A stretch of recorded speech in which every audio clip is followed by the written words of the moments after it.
বাংলাদেশে হরদম অত্যাচার মারপিট কি শুরু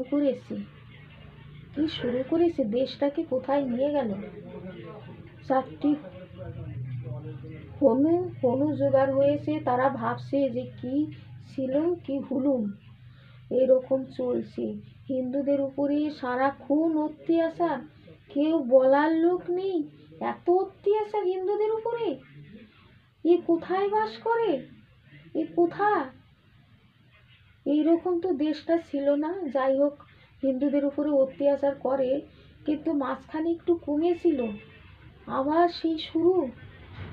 হিন্দুরা কোথায় যাবে? তাদের ওখানে জন্মভূমি, তাদের ওখানে মাতৃভূমি, তারা কোথায় যাবে?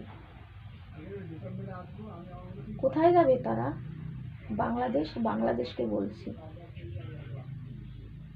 যে তারা হিন্দুদের সুরক্ষা দিতে পারছে না। সারাক্ষণ অত্যাচার হিন্দুদের উপরে আমরা দেখতে পাচ্ছি। কই আমাদের এখানে মুসলিমরা আছে, আমরা তো অত্যাচার তাদের করি না। তারা তো হিন্দু, এখানকার মুসলিম তো আমাদের থেকেও তারা সুরক্ষায় আছে।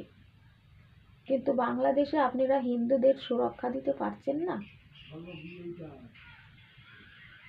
কি অবস্থা বাংলাদেশে! ছি, বাংলাদেশ একটা ভিখারির জায়গা। নিজেদের তো কিছু নেই, সব বাইরে থেকে, সব বাইরের জিনিস ব্যবহার করে, সব জাপান থেকে যাচ্ছে, এই যাচ্ছে সেই যাচ্ছে, তাও তাদের লজ্জা নাই, তাদের একদম লজ্জা নেই। সারাক্ষণ মানুষে, ঠিক আছে, মানুষে